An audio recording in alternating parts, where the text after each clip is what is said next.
It's time now for Health Fitness Broadcast with Sherri, a show covering the hottest fitness topics and latest health issues. And now, here's your host, Sherri Horner. Welcome to the show. Our guest today is Dr. Wayne Westcott, and he has over 40 years experience in the fitness and physical education industry, and he is now at Quincy College as a teacher, but he for a long time was with the YMCA. He has so much to offer. Today we're going to talk about strength training for weight loss and also touch on strength training for youth and for older adults. Dr. Westcott, welcome to the show. Thank you, Sherri. It's my privilege. So glad to have you here, and I want to mention a lot of your accomplishments. That might take us 3 days, so we'll have to plan on a 3-day interview one day to mention everything that you've done. But I do want people to know that you've achieved so many great awards along with your accomplishments that you've been recognized and honored with Lifetime Achievement Award from the International Association of Fitness Professionals, the Healthy American Fitness Leader Award from the President's Council on Physical Fitness and Sports, and the Roberts Gulick Award from the YMCA Association of Professional Directors, the Lifetime Achievement Award from the Governor's Committee on Physical Fitness and Sports, and the Nova 7 Exercise Program Award from Fitness Management Magazine. That's just some of the awards that you've received. So you've been busy over the last 40 years, right? Well, thank you very much. We try to do research and then get that research to people who can put it into practice. That's kind of our goal, to be a resource for fitness professionals. Yeah, and you definitely meet your goal there. So many books that you've written and articles. You've written over 300 articles in professional journals, right? And some of the books that you've written I want to mention later. But wow, those awards are great. So you started in the fitness industry more or less 40 years ago, and we'll mention some of the 24 books that you've written. But you're in Massachusetts now at Quincy College, right? Correct. And but you were born and raised in New York. Yes, I did grow up in New York State, and then we traveled a little bit as I taught at a variety of different universities before going to the YMCA, where I spent most of my career doing research at the South Shore YMCA in this area, and then I retired from the YMCA last year and started back to teaching full-time again. So it's full circle, right? Right. And now you also have quite a few instructional videos that you've also produced. But I mentioned the 40 years you've been in the industry, so you've been married almost 40 years, right? That's right, yes. My 40th wedding anniversary coming up this year. Thanks for reminding me, Sherri. Yeah, you better mark that calendar. But I want to talk about your youth. If you can take us back for a minute of how you got interested in fitness. You were a runner, right? Track and cross country? Yes, I did. I ran in high school, and then I went to Penn State University to continue my athletic career. I actually was enrolled my first semester as an engineering student, but my track coach and cross-country coach said, I think you might want to consider physical education. We did not have exercise science back then, but he thought I might like to be a physical education teacher and a coach. And I said, well, if you think so, I'll try it. So I called my parents and said, I'm just switching my major from engineering to physical education. They said, that's fine. If that's what you'd like to do, no problem. And I think that was good advice. I would have been a terrible engineer, but I've really enjoyed being in physical education and physical fitness.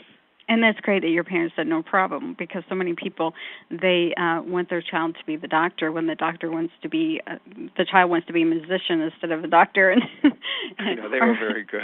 That's good. They said, if that makes you happy, whatever you want. So I'm glad, and I'm sure a lot of other people are glad that they were supportive of that, and then you did kind of move in the right direction of your true love, so to speak. So in 1980, is that when you went to work for the YMCA? Yes, I was teaching and directing physical education programs at Florida State University and trying to help my students place in jobs that weren't going into physical education? And I said, the YMCA is a great place for you. And one of the YMCA said, it could be a great place for you. So I said, well, I'll try that for a couple of years. And it lasted for a long, about 25, 30 years, I guess I was in the YMCA. But I did enjoy my time there working with all kinds of people and having a tremendous opportunity to do research with, young and middle-aged and old and men and women and fit and unfit. It was a great laboratory for all of our research studies over those years. Definitely. We're glad you were there and everything that you've done. We mentioned 24 books. Wow. So you've either written or co-authored most of those. And I just want to mention a few. Strength and Power for Young Athletes, Complete Conditioning for Golf, Strength Training for Seniors, Strength Training for Past 50, Building Strength and Stamina, New Nautilus Training for Total Fitness. So you've done a lot of publications that have trained trainers. So you're the trainer to the trainers. And you've also done some work with the American Academy of Health and Fitness, which are our friends. And so I had a chance to see you in action. I was able to watch a DVD that was produced that came along with the strength training for seniors or senior fitness program that they offer. Thank you. And so that was exciting. And it's exciting to have you here today for this interview because most people know you and know your accomplishments, but I like to kind of get the story behind the story of, what drove you or inspired you to move into fitness. So we heard about your track and running and how that all evolved. So your wife is obviously somewhat involved in fitness, right? She was quite a bit. When I was in charge of the YMCA programs at South Shore, she was hired to be the director of the fitness center, and she did a wonderful job so we could work together. I could then focus most of my attention on the research studies, where she ran the day-to-day operations with, her 50 staff and, scheduling and hiring and training and all those type of things. So it worked very, very nicely in that we could coordinate the program and get people in the right places and do the right things for them and make sure that we had the right research studies going on. So she did work with me for a long, long time, but she also retired last year from the YMCA, and she didn't continue. She's really retired. Whereas I just took another full-time position. So she's not in the field anymore, but she did a great job for many, many years. Yeah, you guys make a good team. I also want to mention that you wrote the chapter on muscle strength and endurance of the personal training manual for American Council on Exercise. You've just done a lot, and like I mentioned, you're well known in the fitness industry. Today, I would like to talk a little bit about strength training for youth and for older adults, but I really want to discuss strength training for weight loss. So can we talk about that? Oh, sure. It's my favorite topic. Okay. Oh, good. Okay, so I want to ask you a few questions. Excuse me. Now, if there's any basic problems associated with sedentary aging that may be largely responsible for obesity epidemic, what would you say those problems may be? Wonderful question, Sherri. Thank you. I'm very convinced that the major problem we face in the United States and in other, very advanced countries where we have a lot of labor-saving devices and we're very, very busy. We have a lot of leisure time activities that don't involve much physical activity.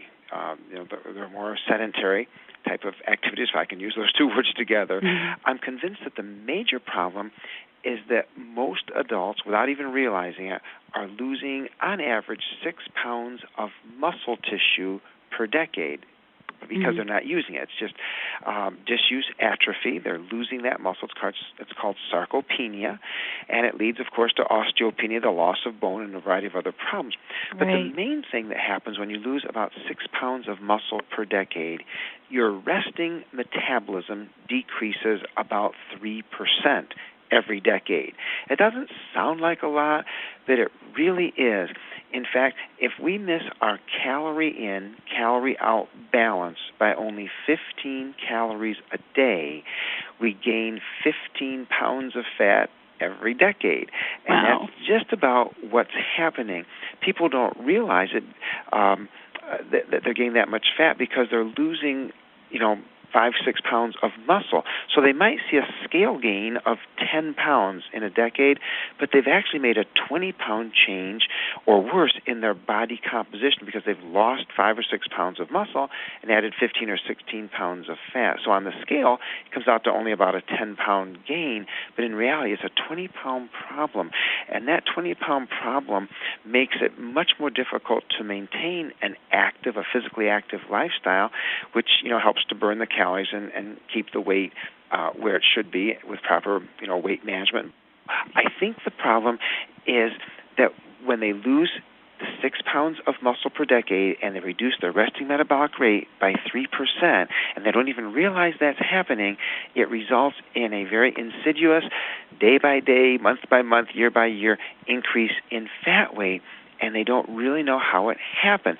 So people go on diets, which further reduces muscle, which makes the problem even worse. It exacerbates the underlying difficulty of losing muscle and reducing resting metabolic rate. So our approach is let's do 20 minutes twice a week of resistance exercise that will rebuild the muscle, recharge metabolism, reduce fat, and actually burn about 100 extra calories every day of the week because your resting metabolism increases that much when you train regularly. Even if you don't train a lot, if you train regularly and train intensely enough, you will have a major impact on your resting metabolic rate, which helps burn calories all day long, not just when you're exercising, and helps get people back to a normal, manageable weight and a good body composition.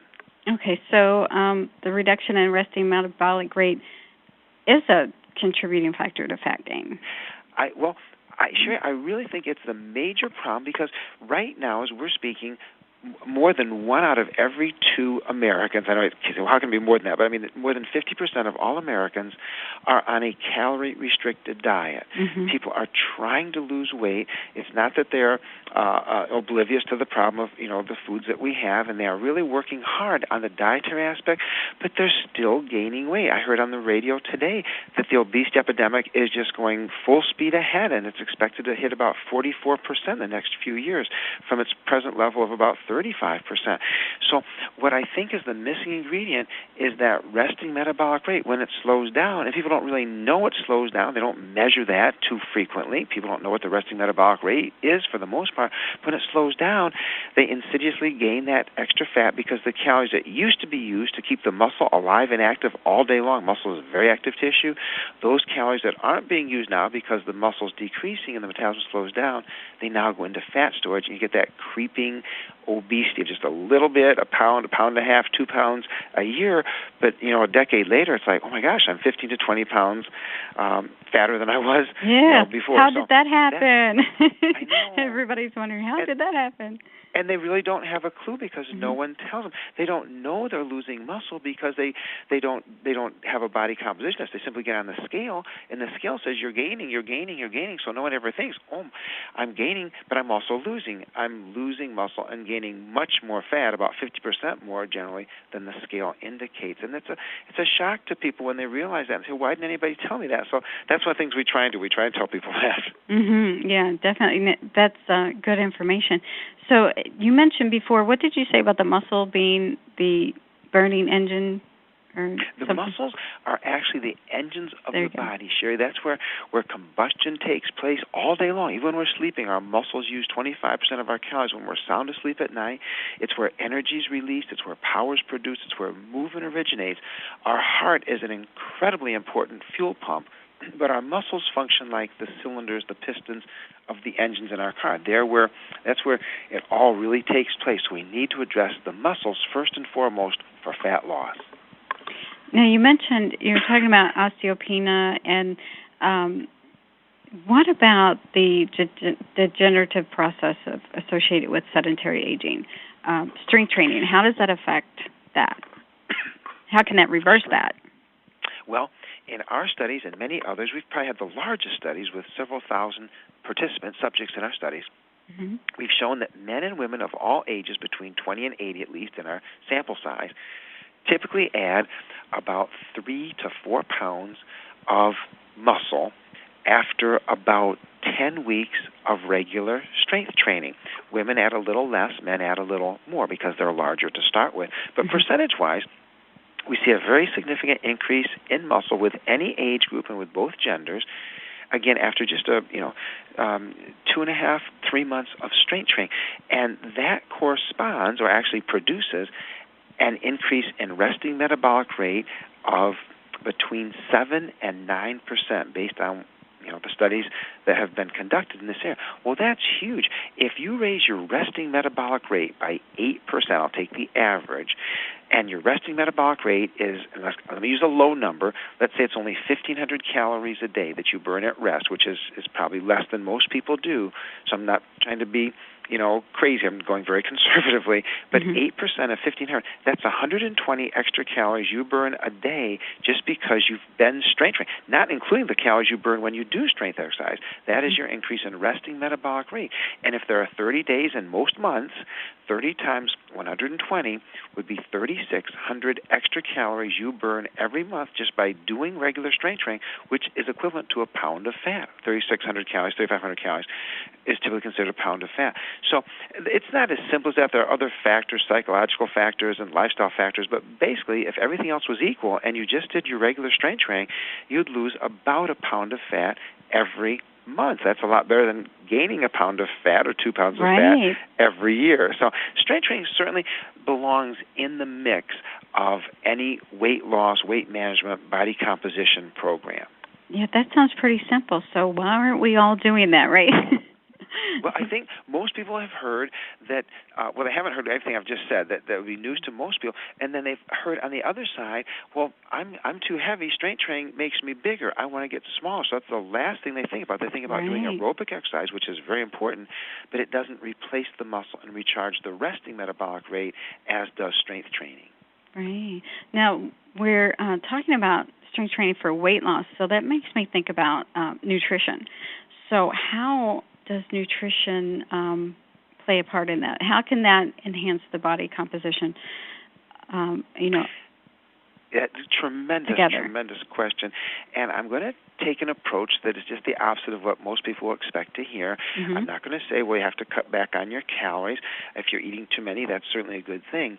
But the research over the last 6 years has been incredibly clear, including our studies, that if you take a little protein carbohydrate snack, typically a little shake, or it could be a glass of chocolate milk or a yogurt or a yogurt smoothie. It could be anything that's about 15 grams of protein, 10 to 20 grams of protein, and about double that in carbohydrate, about 30 grams of carbohydrate. If you take that right after your strength training session, you will not only gain muscle, replace muscle, remodel, rebuild, restructure, redevelop the muscle you've lost at a faster rate, but you will also have a significantly greater reduction in fat because you supply all the nutrients to your muscle, which is the largest tissue base in your body, of course. The largest amount of tissue is your muscle tissue.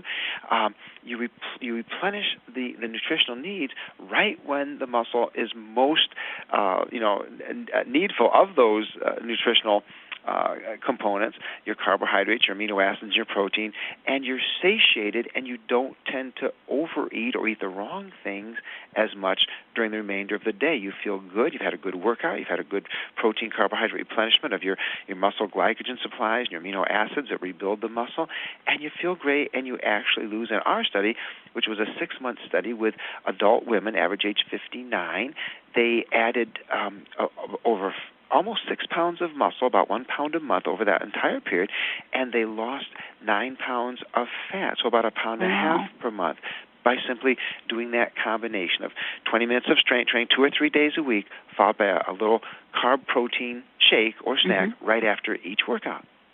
Wow, that's pretty amazing. But yet it's pretty simple. It's like, why didn't we know this, sooner? Why? So I like the way you explain things because it's research-based, but yet it's very simple for the average person to comprehend. So that's good. Thank you. I have some more questions. We can kind of touch on youth, strength training for youth, because back in the old days, it was like you shouldn't lift weights until you're of a certain age because you're not finished growing. But I have some questions about, what would you advise for boys and girls as far as designing a program for We probably have done more resistance? research with youth than any other age group, and probably more research than any other place in the world. That's not because of me. It's because of my former doctoral student, Avery Fagenbaum, who's the leading researcher in the world on youth strength training. We worked together for about 15 years after he completed his PhD. And we worked with pre-adolescent youth and found that all the misconceptions were exactly that. They were myths and they were fallacies, that in fact there's never ever been a study ever showing an injury or delayed growth or bone issues with children who strength train. It's never happened. There's never been a serious injury in any supervised strength training program for youth. But in fact what we have learned is they will build a much stronger musculoskeletal system during those growth years than any other time during life. In fact, not one of our studies, but an awesome study by Moore showed that 9-year-old girls who don't do strength exercise increase their bone density by about 1.4% during their 9th year of life.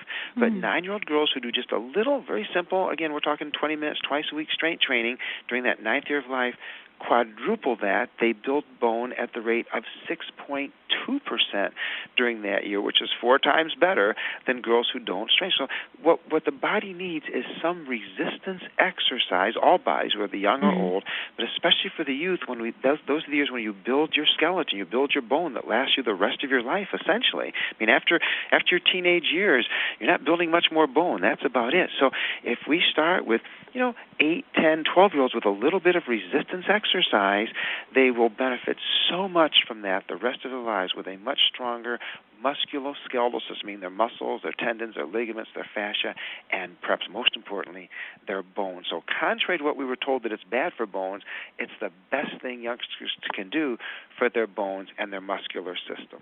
Good point. I like the way you say that. It's the best thing they can do. Let me ask you about older adults. What do you think? What is recommended for older adults? Sherri, it's almost the same thing.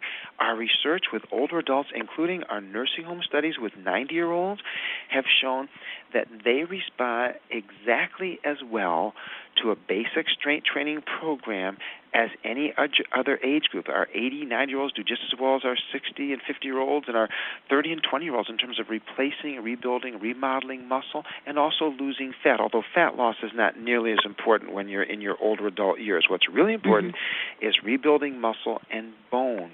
We just finished a 9-month study on bone density, osteoporosis with adult women, and we found that once again, those who did the strength training plus the post-exercise protein carbohydrate shake, and by the way, we also gave them vitamin D and calcium supplementation. We think that's an important part of the mix.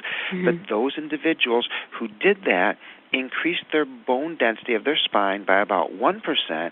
Those who did not do that, those who just went through that 9-month period without doing any strength training or taking the supplements, of course, they lost about 1%. So it doesn't sound like a lot, but I'd much rather have people every year, add 1% or 2 than lose 1% or 2. So strength training, again, 20 minutes, 3 days a week is what we recommend with that post-exercise snack as being very helpful for both muscle and bone at any age. I like that. At any age. So let me ask you, is there any misconceptions about strength training overall for youth, adults, older adults? As much as I hate to say it because I've spent so much of my life working in this area, most people do not understand the benefits of strength training well at all. They think that strength training is for football players, bodybuilders, and weightlifters, and it's not for average people. Nothing could be further from the truth because the research is so full right now of study after study that shows that people who strength train live longer, have far fewer degenerative diseases. Strength training lowers the risk of obesity, lowers resting blood pressure, lowers the pain and discomfort associated with low back issues and arthritic issues, lowers the risk of colon cancer by increasing your gastrointestinal transit time, lowers the risk of diabetes by increasing glucose uptake and helping with insulin sensitivity. I mean, the list just goes on and on. The muscles are now considered the largest organ in our endocrine system. We need to take care of our muscles, and the way to way to build muscle and to strengthen muscle is through resistance exercise. So everyone should be doing, again, not a lot, but 20 minutes 2 or 3 days a week with a little post-exercise shake to make it all worthwhile as a nice reward, and they will see amazing, amazing results. If there were any pill that would be like the fountain of youth, and unfortunately there isn't, strength training would come the closest. There's no fountain of youth, but strength training is actually probably the best single thing in our most sedentary society that we can do to, regain our youthful vigor and abilities and functional capacities. Good point. Strength training is the youth serum. So the fountain of youth. We'll have to remember that one. So before we go, I want to ask if you have one short tip you can give our listeners to encourage them to get involved and get started on their strength training. I really do, and I hope it's not too simplistic, but you were so kind to mention my books, and I'd love people to buy my books, of course, but really, if you have not done strength training, my simple tip is please recruit the best personal trainer you can for at least a short period of time, maybe a week, maybe a month, until you understand how to do this activity properly, because if it's not done properly, it can be a two-edged sword, but done properly, it is most likely the safest and most effective activity of a physical nature you can do to impact your health, fitness, and functional capacity. But please get with someone or learn from someone like yourself who really knows what they're doing so that you don't just go into it blindsided and maybe have more harm than good. Another good point. Thank you so much. I want to thank you again for joining us. This was great. All your information, research-based and very well put. Thank you so much, Dr. Westcott. Thank you, Sherri. I appreciate your time. It was great.